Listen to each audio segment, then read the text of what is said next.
ଏବେ जो एते जोरे शीत होउची पिलामानकु तो खास थंडा छाड़ी कि जम्मा जाउनी एका थरकरे खास जेमती छाड़ी जिवो सेमतिका गोटे रेमेडी माई बनौथिले। प्रथमे बहुत सारा अदा को ग्रेट कले आ सेई अदार रस को बाहर करी गोटे बाउल रे रखिदेले। तापर किछि गोलमरीच को भाजी गुंड करी सेई अदा रस रे मिक्स करी देले। ए आयुर्वेदिक मेडिसिन टा एते राग थिला जे मु भी खाई पारि नथिली। पिला माने केमती खाउचंती देखंतु तांको रिएक्शन। एका थरकरे खास छाड़ी पळेबो मते रागो जानी तू भी खाइबो गोटे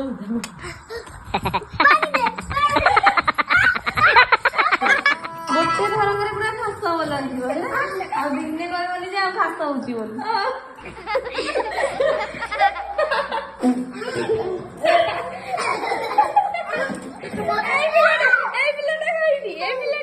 गोटे चम्मच जेमिति पिला माने खाइचंती पानी पछरे धाइचंती। देखा नेक्स्ट वीडियो रे। जय जगन्नाथ।